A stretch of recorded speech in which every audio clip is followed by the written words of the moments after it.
भरत का 9वां प्रश्न है। NIOS से रिलेटेड चैप्टर नंबर 2 प्रश्न उत्तर है ये तुलसीदास जी के लिखी हुई रामचरितमानस के ऊपर। तो आगे बढ़ते हैं इसमें। प्रश्न नंबर 9, भरत का भातृ प्रेम से शिल्प सौंदर्य लिखिए।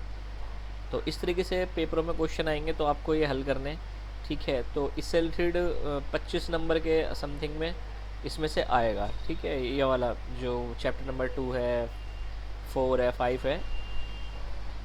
तो प्रश्न नंबर आंसर है उसका, तुलसी भाव में ही भाव को कलाकार भरत में भी आदित्य है। उनकी शिल्पगत विशेषताओं को इस प्रकार अभिव्यक्त किया जा सकता है। पहला है अलंकारित सौंदर्य। व्याख्या में अंश में अलंकारों का स्वाभाविक सौंदर्य यह इस आधार पर कहा जा सकता है कि नीरज नयन ने जल बाड़े में रूप और अनुप्रासंग की सुंदरता के प्रयोग में। दूसरा है तुलसी मधुर वर्णों का प्रयोग करने में विशिष्टता प्राप्त होती है। तीसरा है तुलसी अनेक शब्दों का, यानी तुलसीदास जी अनेक शब्दों का प्रयोग करते हुए उसे अभिप्राय का बहुत ध्यान रखते हैं, यानी शब्दों का जानबूझकर प्रयोग करते हैं। चौथा,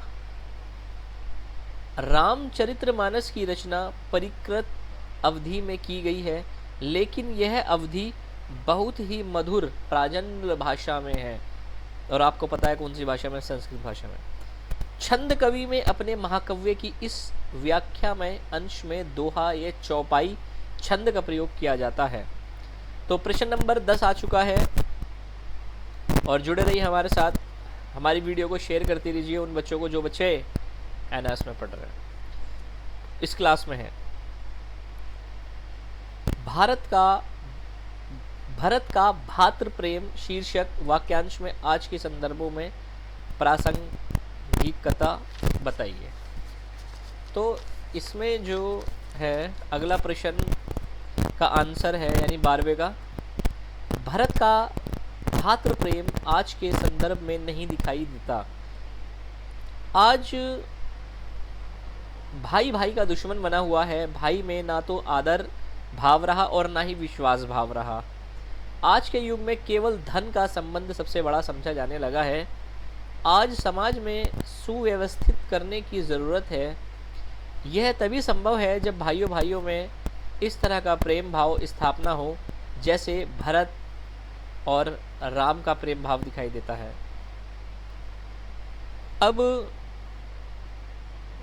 प्रश्न अगला है। अगला प्रश्न कुछ इस तरीके से है, क्योंकि प्रसंग देखिए, ये प्रसंग तो हमारी ख़त्म हो चुकी है लगभग, ठीक है। और वास्तुनिष्ठ प्रभु कृपा की रीति किस पंक्ति में प्रकट हो रही है? तो हारे हूँ खेल जिता वाही माही।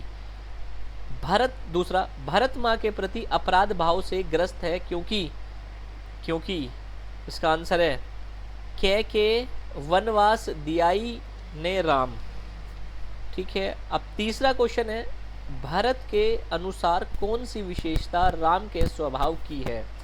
तो कौन सी विशेषता है राम के स्वभाव की?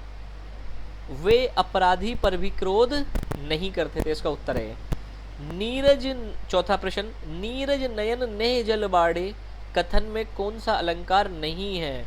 तो कौन सा अलंकार नहीं है जी इसमें? प्रत्यप्रेक्षा का। पांचवा है, रामचरितमानस में सबसे अधिक छंद का प्रयोग किया गया है। किसका छंद का प्रयोग किया गया है? चौपाई का सबसे ज़्यादा प्रयोग किया गया है। छठा है, राम ने अपने अनुकूल पाया। किसे पाया राम ने अपने अनुकूल? गुरु वशिष्ठ राम को अपने अनुकूल पाया। इसका उत्तर है। सातवां है, किसके नेत्र नीरज रूपी काहे कहे गए हैं? तो गए हैं भरत के जो नैन हैं नीरज रूपी कहे गए हैं। आठवां है, भरत ने राम के समक्ष मुंह क्यों नहीं खोला?